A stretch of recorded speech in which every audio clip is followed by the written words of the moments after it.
All right, welcome back, fellow escapees. And in this video, we're going to address the topic if it's even possible to retire with just $150,000. And this topic has been floating around for a while. And of course, there's a lot of critics saying, why would you even make a video about that? That is insane. That is crazy. There's just no way anyone can retire with just $150,000 saved.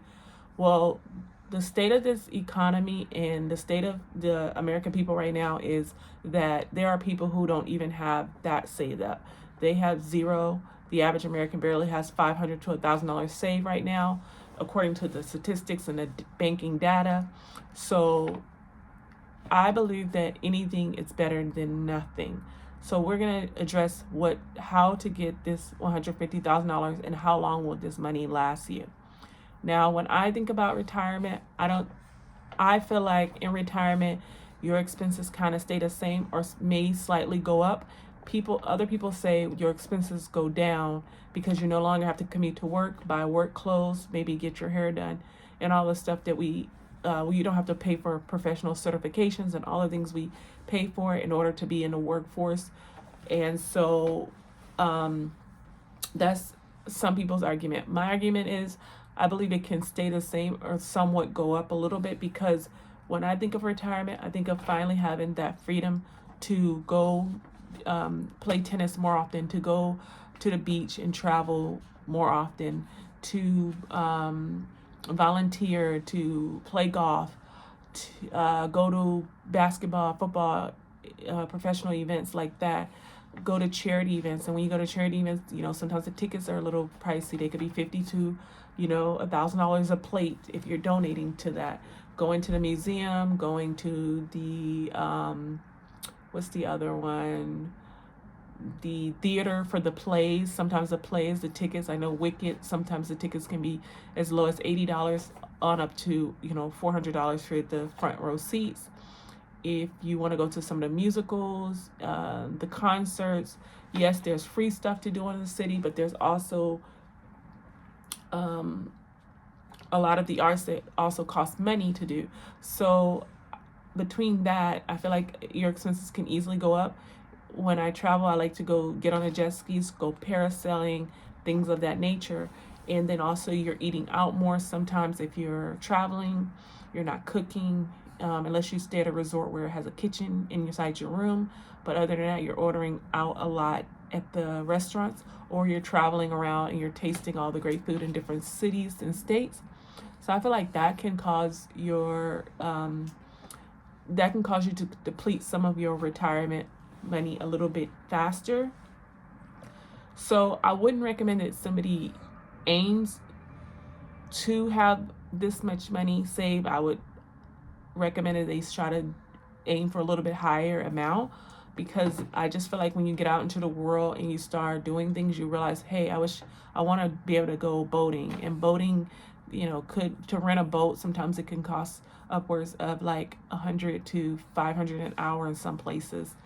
And sometimes you're like, I want to do these things, but you realize you didn't save enough money to do all the things you want to do.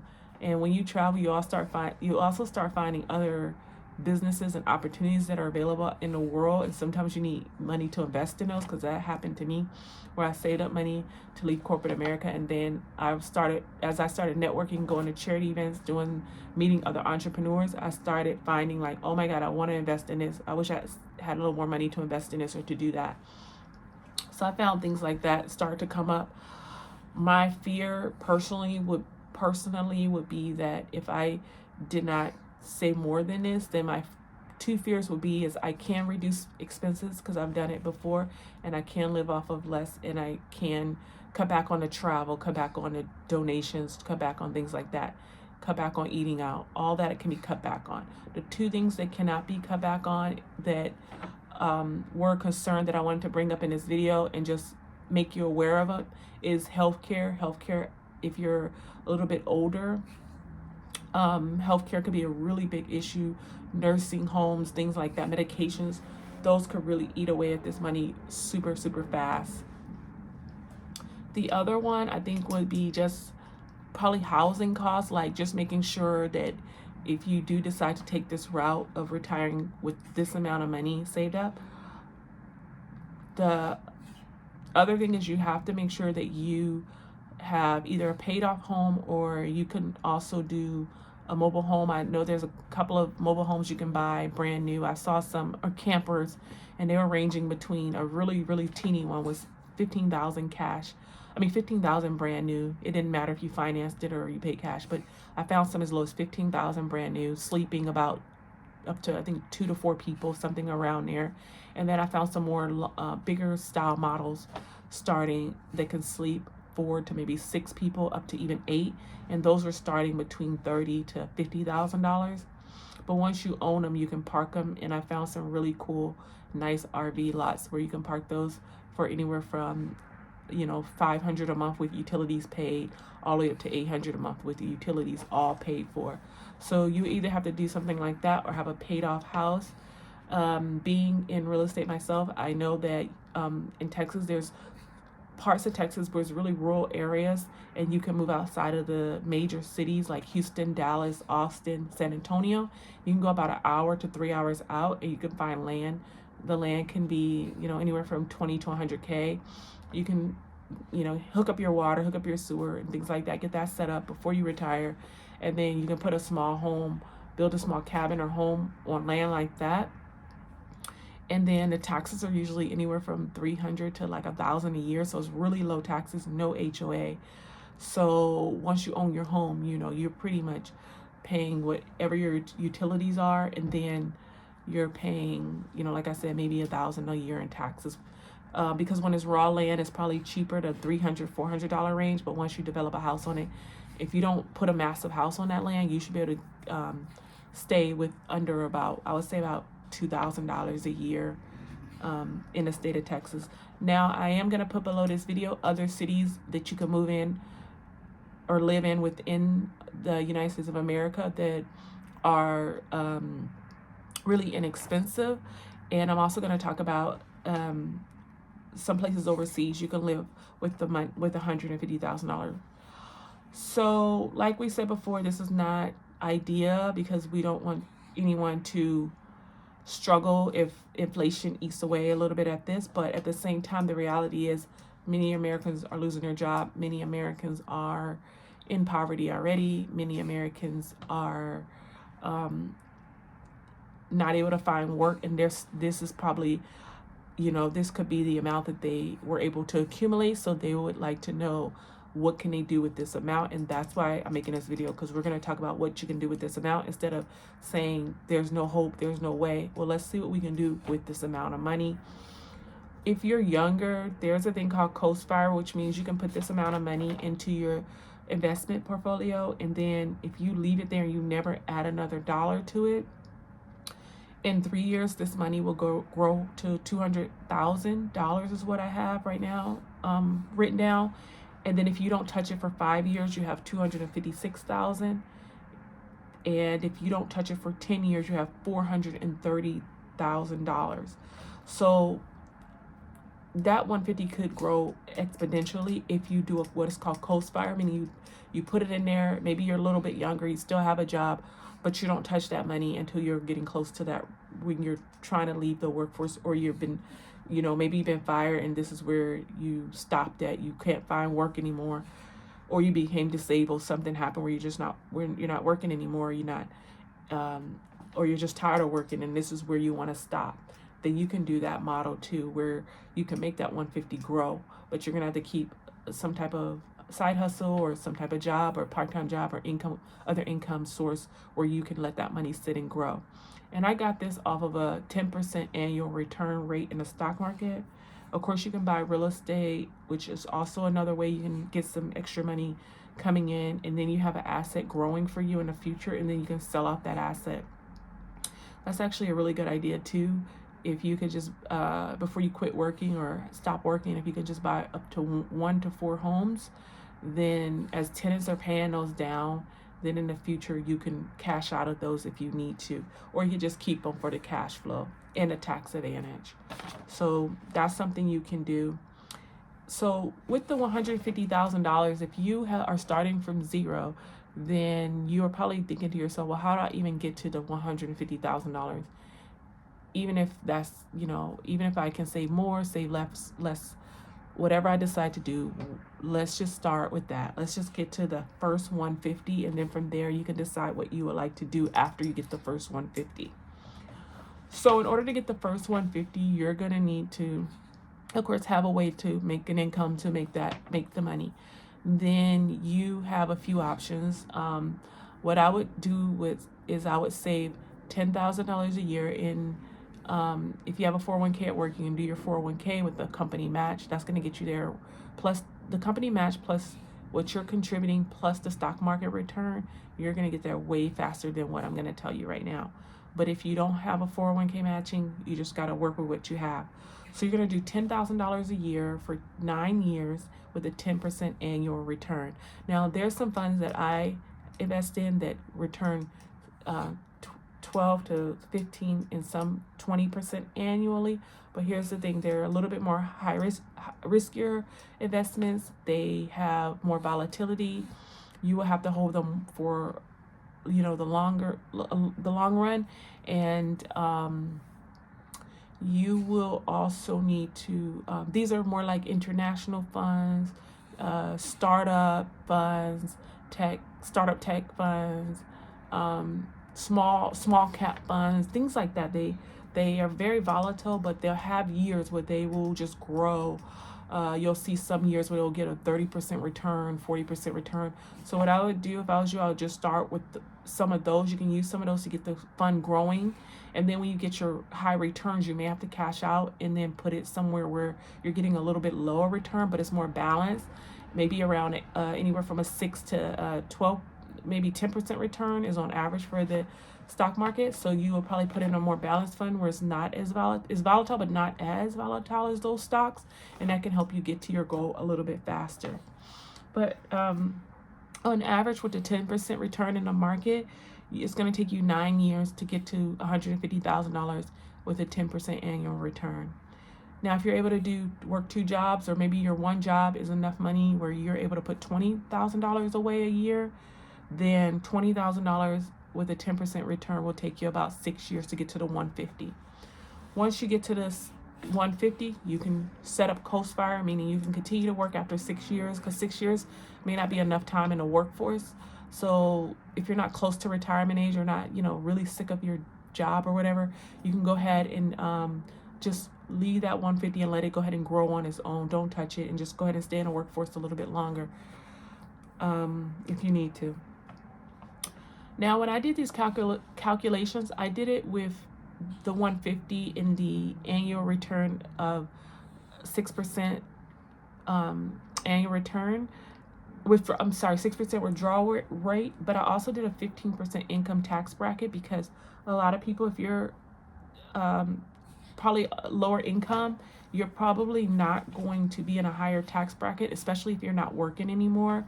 You're not going to be probably higher than this tax bracket unless you have a lot more assets and things and other income or inheritance or something that I'm not aware of.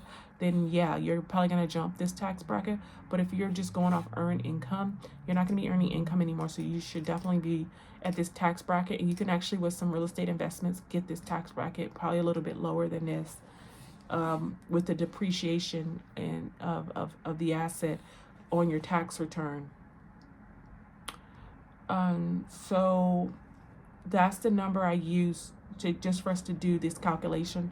So I just want you to know that. So when you're at home doing your own calculations, your own estimates, you can kind of get an idea of where you would be. Now, on the 150,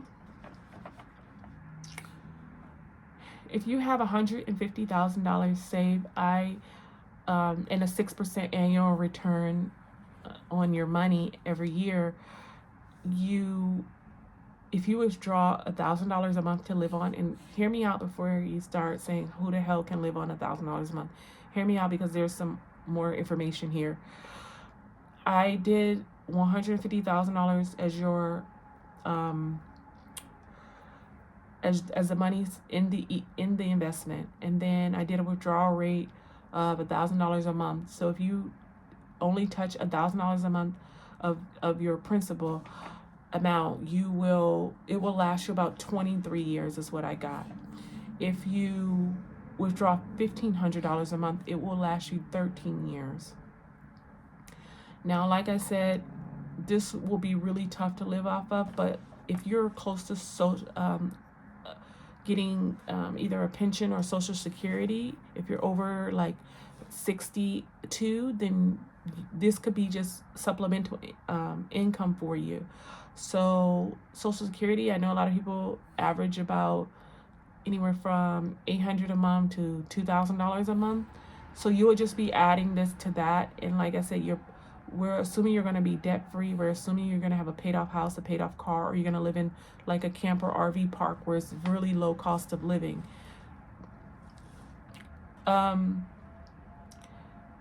Like I said, there's people who are already doing this, and there's people who don't have any other choice because of maybe something that's happened in their life.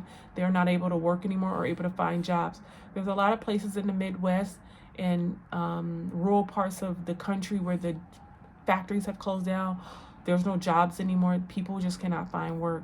And then after they reach a certain age, there becomes age discrimination. So they have a really hard time re-entering the workforce with that big gap in their resume saying that they haven't worked for X amount of years.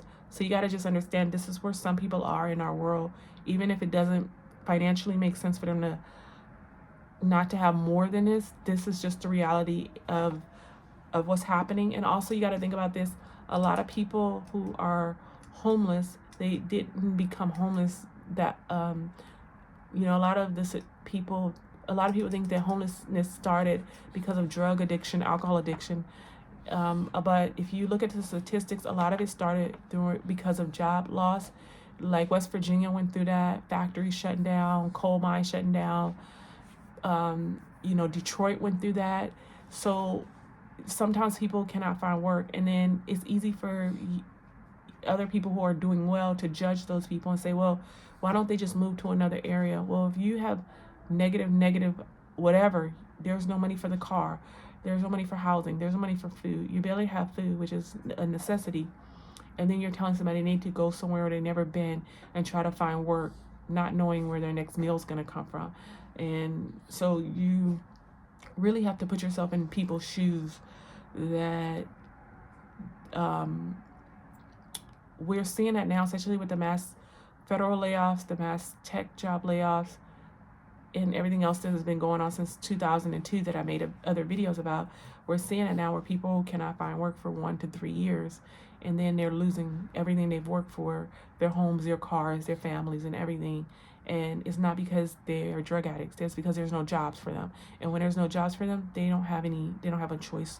And especially when you can't even go to McDonald's right now and get jobs because either some of these fast food joints are automated by AI or some type of kiosk or technology, or they're taken by lower skill workers, or like they're taken by teenagers or young people.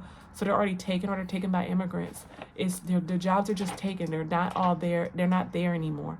So just because people want to work or are able to work doesn't mean there's a job for them to work. So you got to understand it. This is sometimes where people end up in life. They end up with a little bit less, and they got to make it work. So let's make this work. So that's what I want to help you guys do. All right, so what I'm going to drop below this video is some places you can live. Like I said, if you don't have a lot of funds. And in America, I feel like some great places that you can start looking for your land and start looking for lower cost of living. First, I want to say, first of all, you got to find somewhere safe, because if you go to certain areas, there's a lot of meth. Because I'm, like I said before, I'm in real estate, so there's some parts of town where it is cheaper, or there's rural areas that it is cheaper to live there. But when I went to look for land there, people were like, well, this is a meth area, and you may not think it's going to affect you, but if people are on meth, they don't care nothing about you or anything. They're going to break into your home. You got to remember, these people are high. They're not thinking in their right logical mind. So you're going to have a lot of break-ins. So just, and you know, you may have a gun, but you know, it's you gotta, if you're not ready for that incident to happen, you could be just working on your farm or working on in your house, and then somebody, you know, sneaks in, and you're not prepared, and they could still hurt you and your family. So for me, I'm not moving to meth areas that I know have a really bad meth problem or any other high drug problem. So I would say, if you're able to, first thing is safety. That's number one.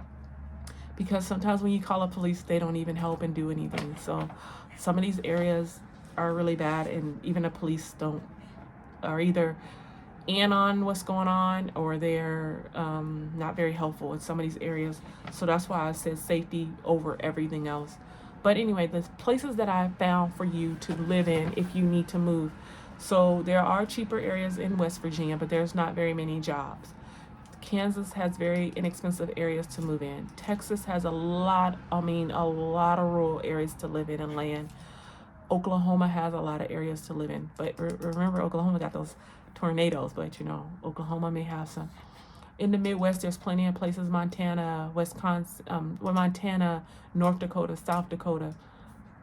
North Dakota, South Dakota gets negative, I don't know, 20 degrees or something. So remember, that cold, I probably wouldn't make it in that kind of cold, so it wouldn't work for me. But Montana, you know, there's a lot of places. Florida may have some places. You may not be right on the beach because you're going to pay for that beach, or you're going to pay. Alabama definitely has places right now. So make sure that I'm just going to put this because I mentioned Alabama. I'm going to just say this because I am a person of color. There are certain places, sundown towns, people of color cannot move to. You do not move your family if you're of color to an area just to save on housing or rent, because you're not going to make it out of there. So just like I said about the meth problem, you don't want to move into areas where there's a high, you know, racism problem either, because it's not going to be a pleasant place to live. So start doing your research now, just as backup, even if you are going to save more money, if you are going to find, or if you are living in a nicer, better place now, just start doing research. If you had to have a backup place to move to, where would you like to go? Where would you like to be? Outside of the United States is one of my favorite things to talk about, because there are so many places where the American dollar goes so far for us, and we are so blessed and lucky to have this option.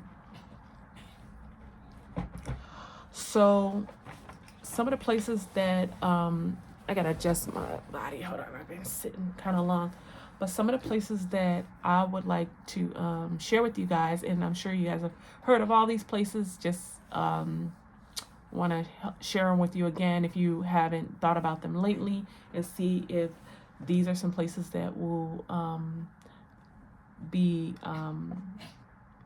some options for you to look at if you find that in the United States of America, your money's just not going that far, but you still want to live a really, really good life. These are some great places for you to go.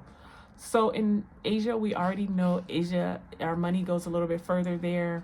So we have places like the Philippines, where with $1,000 to $1,500 a month, people are saying that expats are reporting that in certain parts of the Philippines and Vietnam, Thailand, Malaysia, Indonesia, that you can live with $1,000 to $1,500 a month. You can get a $300 to $500 a month apartment.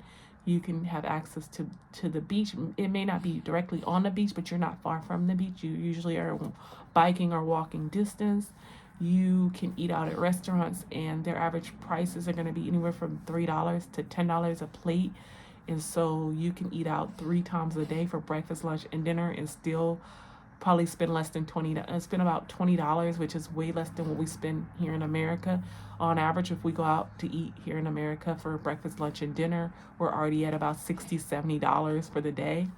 So, you know, those are some places in Asia. In South America and Central America, we have places like Honduras, Guatemala, Belize, Mexico, Colombia, Peru, Argentina.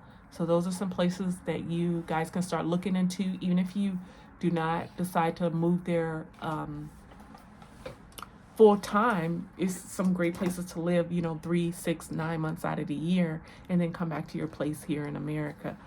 And your money will go a lot farther. You'll have a lot more fun. You get to go on excursions, and it's all within your budget of the $1,000 to $1,500 a month.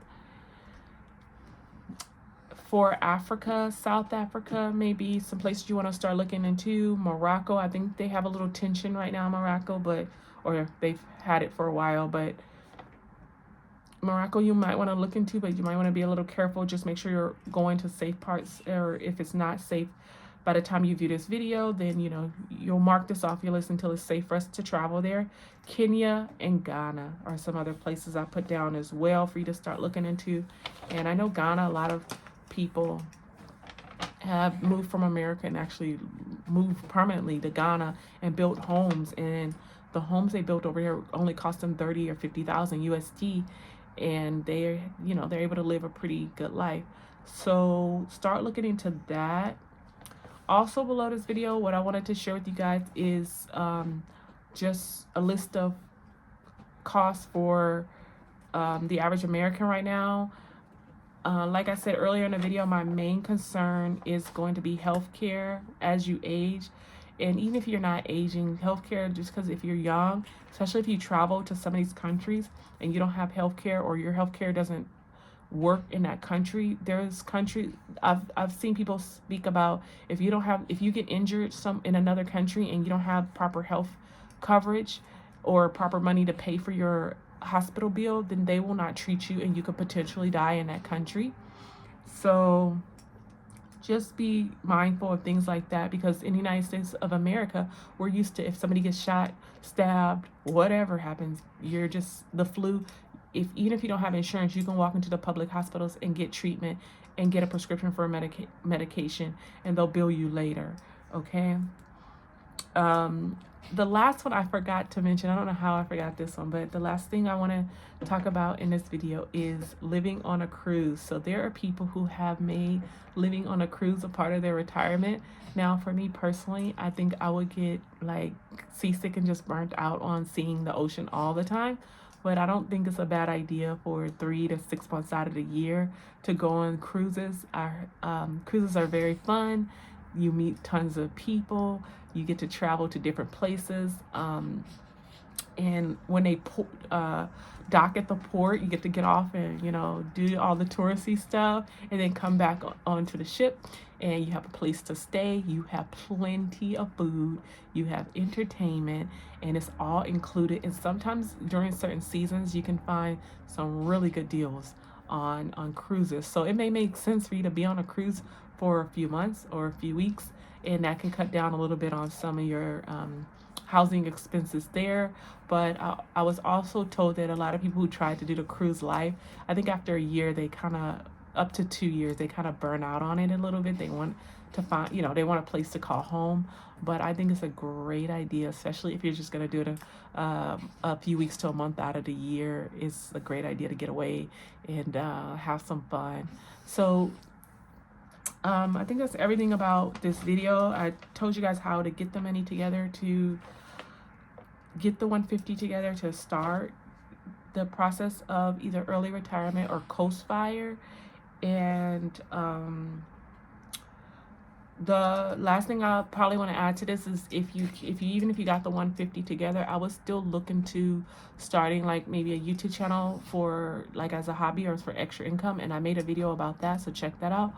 I would also look into maybe some side gig opportunities just to keep your mind busy and keep yourself active, and just to have a little money coming in if you're able to do so. But like I said, if you're not, just try to work on this plan and see if you can get it to work for yourself. And please, please, please, if you see this video, drop a comment below, because I want to know if you did save up this amount of money. How long did it take you to save up this amount of money? Are you able to live off of it? What did you experience trying to live off of just 150? What are some of your challenges? Are you able to do it? Do you have a pension or Social Security helping you a little bit, or are you just trying to live off this 150? share that with our group so we can help each other. And so drop that below. And also underneath on my YouTube channel, when you go to YouTube, it shows you like my videos, my shorts, and it'll show you like my playlist. And it also has an area called post, POST, like when you do like a Reddit post or a YouTube post or Facebook post. So in that area, there's a lot of articles that are going to be posted there. So you can also go to there and read articles that I'll be sharing with how to obtain financial freedom in early retirement, in Coast Fire, in Fat Fire, and Slim Fire, you know, all those terminologies we use. So those will be put there. So make sure you're checking out that content as well. And if you need help planning your corporate escape or with your escape plan, you can always reach out to me. My email is in my About Me section of the YouTube channel. Thank you guys so much for watching, and I'll see you guys in the next video.